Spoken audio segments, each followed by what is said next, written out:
Skin cleaning అయితే cleanse చేసుకోవడం, face wash చేసుకోవడం ట్వైస్ అ డే కన్నా ఎక్కువ సజెస్ట్ చేయండి. ఓకే. అది కూడా మార్నింగ్ ఒకసారి, నైట్ ఒకసారి.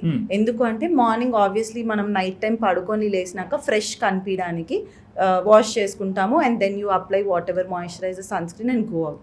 బయటికి వెళ్ళినప్పుడు there's good amount of pollution exposure అని ఉంటుంది.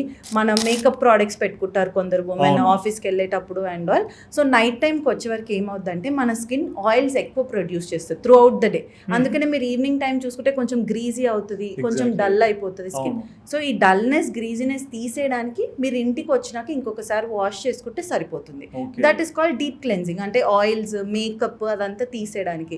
ఈ మధ్యలో 10 టైమ్స్ వాష్ చేసుకోవాలా లేదా ప్రతిసారి అంటే దట్ ఈస్ వద్దు అన్న దానికన్నా నాట్ అడ్వైజబుల్. ఎందుకు అంటే ఓవర్ డ్రై చేసేస్తుంది స్కిన్ని. ఈ ఓవర్ డ్రై చేసే ప్రాసెస్లో మీ బాడీ ఏమనుకుంటుంది, ఓ నా స్కిన్ డ్రై అయిపోతుంది అంటే ఎక్కువ ఆయిల్ ప్రొడ్యూస్ చేయాలి అన్నట్టు కంపెన్సేట్ చేయడానికి ట్రై చేస్తుంది. So definitely I wouldn't suggest washing it multiple times. మీకు అంత గ్రీజీ అనిపిస్తే టిష్యూ పేపర్ తీసుకొని జస్ట్ డ్యాబ్ చేసుకుంటే సరిపోతుంది. బట్ మోర్ దెన్ ట్వైస్ అయితే నేను రికమెండ్ చేయను. మహా అయితే 3 times if you're going out two frequently, but not more than this.